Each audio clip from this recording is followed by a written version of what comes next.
So once you know your field, then it's about then you start looking at traffic sources is what I would say. Okay. So media properties generally that I've worked with, not only relied on SEO, but you also want to have a high SEO perspective on that, simply because it lends its authority to when you publish content and you've got a strong authority website, it allows you to go up the rankings much quicker. So you've got that authoritative part of your media property there. Welcome back to the Talking Web Marketing podcast with myself, Ilana Wexler. This is a show where we reveal the best tips, tricks and tactics to increasing your website traffic and then converting that traffic into leads and sales. We also discuss what's working right now in the ever-changing world of web marketing so you can apply it to your business.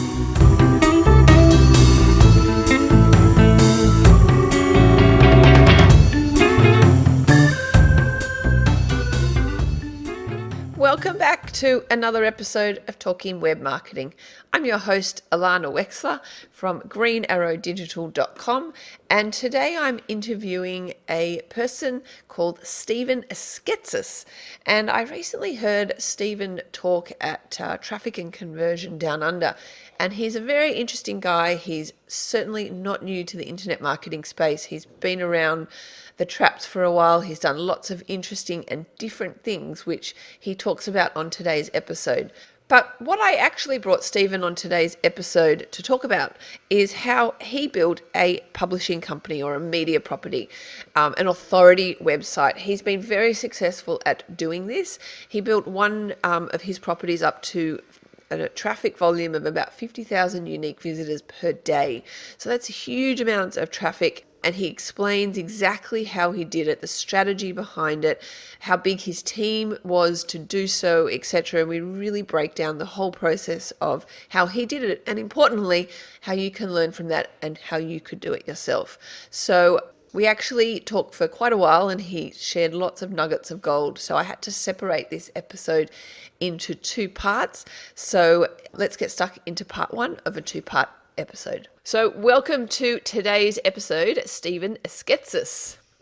Hey, thanks. How's it going? It's good. Thank you so much for taking the time out of your busy day to come on my show. I really do appreciate it.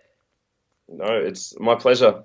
Awesome. So you and I met actually a couple of years ago, but we reconnected recently at Digital Marketer Down Under in the Gold Coast, where you did an awesome presentation on marketing hacks and stuff like that. So I thought you would be a fantastic person to interview because you are a wealth of knowledge in the area of building media properties and marketing hacks and funnel hacking and growth hacking and all those buzzwords. So I thought you could come on today's show to share your wisdom. So thank you for that, and you kindly obliged, which is very nice of you. But before we kind of get into a lot of the nuts and bolts of this kind of stuff, I'm always interested in people's story and kind of how you got into the area that you do now. So do you want to maybe briefly talk about your story, and then we can get into the meat and potatoes of today? Yeah, definitely. So I'll give you the kind of quick backstory, otherwise I'll be here all day. How long you got, huh? Basically, so pretty much finished high school, did IT at university, spent 1 year doing IT, ended up transferring to doing commerce. And then when I did commerce, I dropped out of commerce after a year of that and started going into learning funnels. And kind of during that time while I was at university, I founded this mobile app, which helped people get into nightclubs quicker. And that was like my very first business with an old school friend. So I founded this app to help people get into nightclubs around Melbourne. It did okay. Can I ask how you actually get people into nightclubs? What's the process? Well, the process was so the problem, I tried to solve a problem, and this was the first problem I faced out of high school. So basically it was, we were waiting in line at clubs, and to get in cheaper, you would be on a guest list. So you would have to find someone's guest list to be on, or know a promoter or something like that. So I was like, well, wouldn't it be cool to have the promoters on this platform? Say, you're a promoter for, this so-and-so nightclub. You just say, I'm on James's list, and then you get a discount. So you don't actually have to know them. There's no code. You just have to say their name. But if you don't know their name, then you don't get the discount. So what I wanted to do was get the promoters on this app. So then when I'm going out, I just look up the club. It'll say the promoter's name, and then I get the discount. That's fantastic. So I came up with this app. We got a little bit of traction. Probably got about 5-10,000 users on it in Melbourne, which I thought was pretty good. Yeah. Um, and then that was just again through like guerrilla marketing, word of mouth, Facebook, like posting on our page, nothing ads related at all. And then I ran into like this was going back again. This is probably 2010, 2011. I was looking at Gary Vaynerchuk came on. So there was this platform called Spreecast.com. I don't even know if it's around anymore, but it used to be like this live streaming kind of a platform that he was an investor in or founded or something. So I was on this platform and I saw him talking. And he was speaking on the platform, and somehow I got on there and I spoke with him like one-on-one about he was just doing Q&A, and he was bringing people up on the screen. So I spoke with him one-on-one. This is before like anybody knew about him, and he was pretty back then. I was like, so we've got this app, we're trying to market it. What do you recommend? And he said Facebook ads, and this was like before I even knew what Facebook ads were. So I was like, cool. Like back then, I think they were called dark posts, and then I was looking at them, and he's like, that's the way to go. So I was like, cool. Let me look more into that. Went deeper into the Facebook ad stuff, and then just kind of like immersed myself in the content. So I learned that. From there, I learned what a funnel was. From there, I learned, what advertising and, all the different offers were and this and that.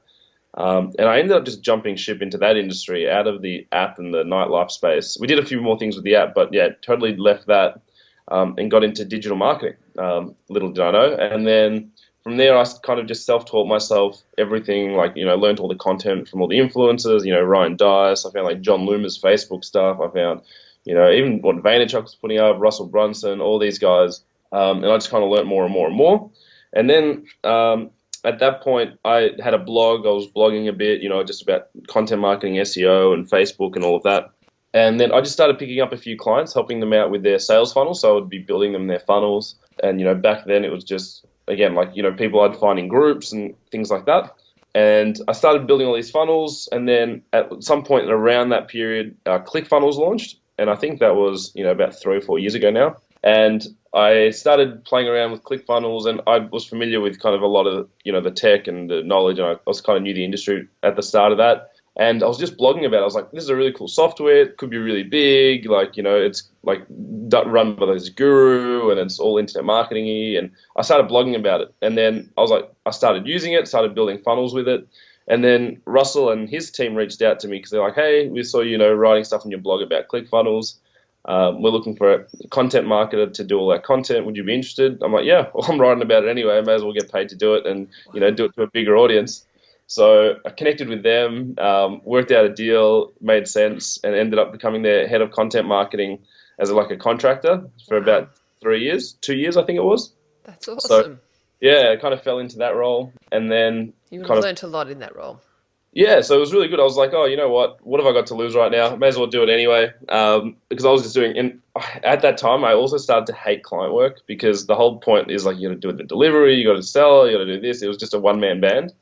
So I was like, no, there's got to be a better way. So I was like, let me just do this, with the content marketing, and it'll just help me, kind of scale up my knowledge and network and the whole lot. So, and then there was 2 years with Russell and his team. So I flew out to Boise a couple of times, worked with their team, and met the founders. And actually, the very first day I was in their office that they flew me over, Neil Patel came in for a consult that day. Nice. And it was like a one-day consult with Neil on our strategy and everything like that. So that was very cool. So yeah, it was great. It had its perks, and Russell's awesome, and so is their team, and used their software. And then towards the end of that period, where I was, after a while, I was like, okay, I'm an entrepreneur. I was kind of doing this a lot for experience and to help them, and knew what I was doing. But I knew at some point it kind of wasn't going to be the be-all end-all role, and so did they. So I was like, look, it's probably better that I go do my own thing. And towards the end of that role, I was looking into building media properties because I was doing a lot of content marketing, just SEO. I'd been involved in the past a little bit. So I was like, what are these big, I really wanted to build an asset. That's the one thing I learned pretty early on with funnels is funnels are, come and go, but assets kind of stay forever. And that's where the value of these companies is. It's the asset. So, you can't really sell a funnel to someone. Let's say you've got a webinar funnel that's made you $1 million or 100,000 or whatever it is. What do you do with that webinar funnel? You can't really sell it to somebody else when you're ready and finished with it and you want to move on. So this media property, I was like, this is going to be an asset which you can sell to someone. Think about health.com or BuzzFeed or all these other big websites. Like if one day these guys want to shut up shop, the value's still all there. And then the way I kind of see it is like an octopus. Like, you've got your media property, which is the head of the octopus, and then you've got funnels coming off it, which are all the legs, because they're all driving traffic and driving sales and offers back to that same brand. So that's kind of how I got into that, and I just kind of learnt more and more about it, and I started focusing more on SEO, because there's tons of traffic there, and I already had my background in paid media and sales funnels, so kind of mixing all that together, it seemed like the perfect storm. Nice. Wow. That's a lot of background and building up a knowledge base and experience to get where you are today, which each have their role, I mean, I also did an IT degree like you, but I certainly didn't learn about all this digital marketing stuff. So lots of people think that, because I did an IT degree, it equips you for this. But oh my God, when I did my IT degree, I'm going to show my age a little bit. It was before Facebook existed, Anyway, so what I want to talk to you about today, because I'm sure I will, from the sounds of it, you are more than equipped to talk about how you build such an asset that you talked about, how you build a real publishing or a media property leveraging content marketing, but lots of other ways. So I thought, I'm a bit of a visual person, and I think it helps if you kind of first understand like the helicopter view of it and my impression of kind of the process, and perhaps you can verify this with me, is there's kind of like 4 main stages, or possibly more depending on how granular you go. But the first stage might be like the research stage, where you're deciding on the niche or the niche for American listeners. Then you build it, then you scale it, and then you monetize it. Would you say from a helicopter view, those are kind of like the broad brush steps to building an asset like you talked about? Yeah, definitely. So you pretty much hit the nail on the head. That's like, so I've built a few now with like different industries and different niches. And we've built one particular big one in the health space. But I think the only thing that I would do different, so we built this big health one up. Research is definitely key to find your niche. Then you start planning kind of your content and start building that, that base around driving traffic, getting traffic to your website, and then obviously monetizing. The thing that you can do, I think, first and at the same time is monetize at the same time you're building. That's one thing I didn't do the first time around. So we've had one now, the health one that I was talking about, we've had for 2 years, and that one's been growing really well. We've got a few others as well, but that's our larger one. And then one thing we didn't do there is monetize on the way up. And because we were I decided to be very aggressive with how I was going to grow it, it grew, and we had a lot of lost revenue just from not monetizing earlier on when we could have. Yeah, interesting. Let's maybe touch on the monetize aspect later, which obviously people can then incorporate. But let's say you're starting out, like you've picked your niche or your niche or whatever, and you're ready to kind of start the planning stage. What's something that people need to really plan out, or what are the first steps in building such a media property? So first steps is really finding your niche. That's as simple as it gets. Finding a space where there's traffic, finding a space where there's buyer intent, and finding an industry where you can really build a brand around and become an authority. That's all it really is to it. Okay. The next step though, like let's say most businesses are in their industry, so they know the field they want to build an authority site on. Mm-hmm. What would be the next step for them? So once you know your field, then it's about then you start looking at traffic sources is what I would say. Okay. So media properties generally that I've worked with, not only relied on SEO, but you also want to have a high SEO perspective on that, simply because it lends its authority to when you publish content and you've got a strong authority website, it allows you to go up the rankings much quicker. So you've got that authoritative part of your media property there. However, you can also look at paid. So if you've got, in an industry where there's a lot of traffic that you need to pay for on Facebook or, Google advertising or whatever it is, that's another way to build your media property up as well. So the next step, I guess, really is picking your traffic source for your industry. Okay. And I guess how would you decide on those traffic sources? Do you kind of look at your competitors and reverse engineer what their traffic sources are, or do you try and do something different to them? How do you kind of get an idea of what would work? So I'm a huge advocate of like spying and getting a lot of intelligence on other people. Yeah. So like, I don't know, you said in my growth hacks talk, and I'll share a bit more later, but basically if you can find what's working now and leverage that, then that's the easiest way to succeed, I think. So I think basically using tools like similarweb.com, using tools like adbeat.com, using, now Facebook even allows you to show your ads directly from pages, so you can kind of get an idea on if pages are showing ads. Yep. SEMrush is really good. Ahrefs is really good for keyword looking, and backlinks. So between all these tools, like there's a wealth of knowledge out there that people can use on, is there traffic? How much traffic? Is it qualified? Cost per click, how much is a click in that space? All of these different things that, kind of add up to showing you how big the market is and how big the buyer intent is in that market.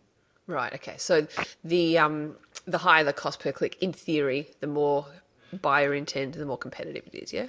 Yeah, I mean, like if you can find someone with a lot of volume of keywords and there's cost per clicks are generally higher across the board, it means you've got a big market with, a lot of buyers. But if you find something that's really narrow and, you only find, 3 or 4 keywords that might be really expensive cost per click, you might max out that market pretty quick. So it's just about finding something I think you can grow in. Yeah, nice. I would think that some listeners would be wondering, what would you consider to be a low cost per click, or what would be a high cost per click? Like some kind of broad brush benchmarks. Yeah, I mean, to be honest, when you're looking at all this, I wouldn't run it by cost per click. I just look simply by market. So, for example, like we went into health. The reason we went into health was because I was like, you know what, this is going to be the first kind of project. I know other people are already doing well in health, because if you go to ClickBank, you'll see all the health supplements and info products. If you go to Google, you see everyone has a symptom or a problem and they look up before they get better. And we saw the volume, the search volume was just crazy there. So I was like, you know what, ticks a lot of boxes. People are making money there, and away we went. So it really, you can put more thought into it, but kind of as long as you see that there's buyers in that space, right, you're pretty safe. And another way to do it is like Amazon. Have a look at Amazon, look at all the different niches within Amazon, and then see how many products are listed, see how many reviews are taking place. That's another way to kind of find a niche if you're struggling as well. Yeah, awesome. All right, so and here is a kind of where you start really just, I guess, writing the content, building out authority posts, I would imagine. Correct. Yeah. So then the next step is obviously you want to build content, become an authority. So what we did is, I'm a really lazy writer.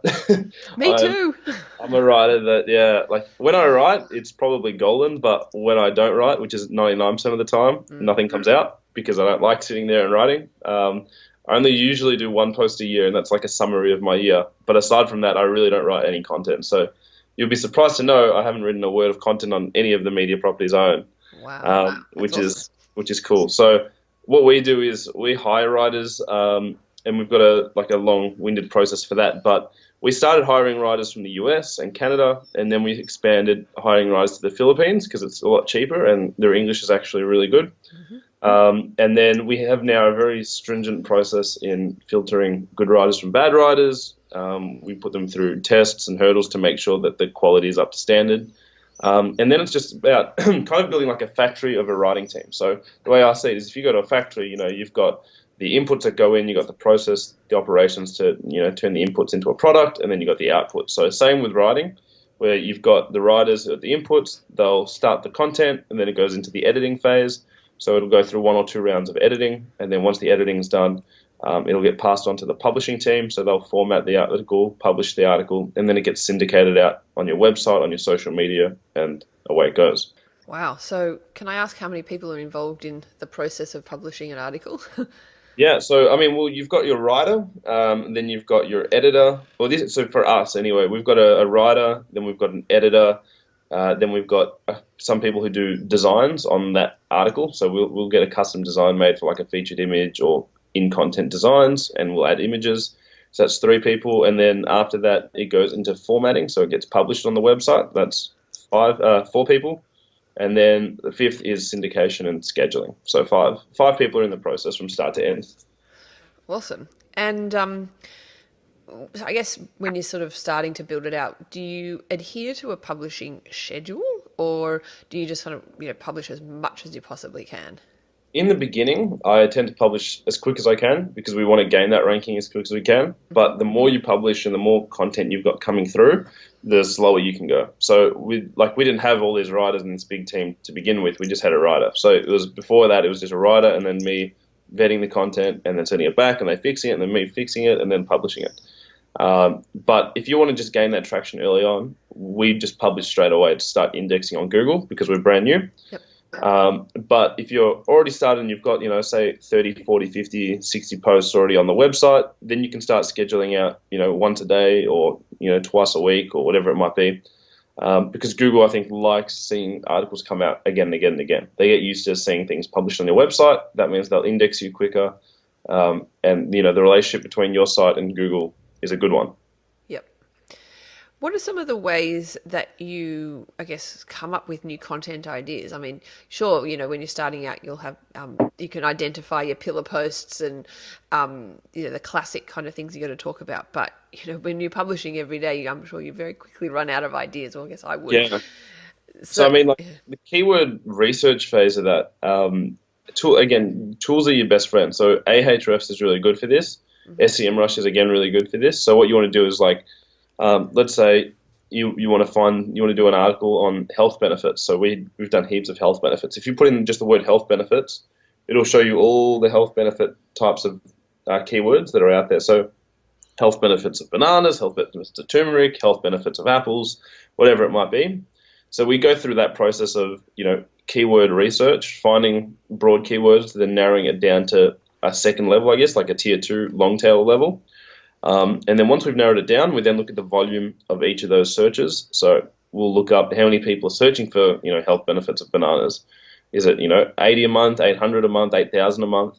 And then we'll categorize it based on the volume. So we'll start looking from most volume to least volume. And then we'll start rolling out content for each of those keywords. And then if you're still struggling with content like that, you can go to a website called answerthepublic.com and you put in your topic. Yeah, and it generates you tons of questions. And again, do the exact same thing. Put them all into somewhere where you can find the search volume, so like a SEMrush or whatever, and then order it by search volume, have a look. And then, it doesn't have to be by search volume. You could do it by keyword difficulty. So if someone's more competitive, it might take longer to rank. So you might want to leave that till later. But if you're a big site already and you've already got that authority behind you, then you can maybe tackle a keyword that's more competitive. Awesome. I know a little bit about SEO. I usually say to people enough to be dangerous. So I know that website structure is quite important when you're really trying to, I guess, rank a website and generate traffic. Is that right? Like that the structure of your content is important, and I guess, do you decide that in the beginning? Yeah, I can tell you pretty much within 20 seconds what we did that got us to, so right now, I think at our peak, the site's getting about 50,000 uniques a day. Amazing. So we're getting a lot of traffic. And to get to that, like I said, this was our first site, or my first site. There was no, I thought I was okay at SEO, but there's, I was no expert by any stretch of the imagination. So what we did to get from literally zero, so we had no traffic all the way to 50,000 people a day, was literally focusing 80% or maybe 70% of our time on acquiring authoritative backlinks. So reaching out to people saying, have you looked at our content? It's similar to the content you're currently linking to. Replace your link with our link, or add your link to your article. So that was the first thing we did. That's one of the hacks that you shared at the conference. Was it? Oh, there you go. I can't even remember. So there you go. So that was one of the things we've done, and we did that just on a really big scale. So we've done a lot of that. But I guess if let's say you approached me to let's say I'm linking to someone and you approach me going, hey, can you link to me instead? What's your motivation? What's the motivation for it? Yeah. So we generally test a few different angles. So one thing we'll do is we'll offer you, we might share you on our website, social media, if we've got a big following. Another thing is we might give you a reciprocal link. So we might say, hey, we'll link back to you as well. Another thing could be we might help promote you to our email list. So it's generally a matter of finding that mutual value in that offer. And then it just comes down to copywriting, right? So when you're doing cold email, everything here is appealing to people's, likes, dislikes, emotions, all that kind of stuff. So then, within this cold emailing link building process, it goes back to the fundamentals of marketing, which is copywriting. So we literally just start working with different templates and testing headlines and templates and content and angles to see what's actually going to lead to a better open rate to get people to work with us. So that's kind of all we do. And then that was one of the campaigns that we did that did quite well. So yeah, I mean, like backlinks is 70%, 60, 70% of the battle. I'd say 35% is content. So making sure you've got really good quality content. Long content right now is working really well. So we do articles that are no shorter than 2,000 words. Wow. But on average, we probably do about 5,000 or 6,000 word articles.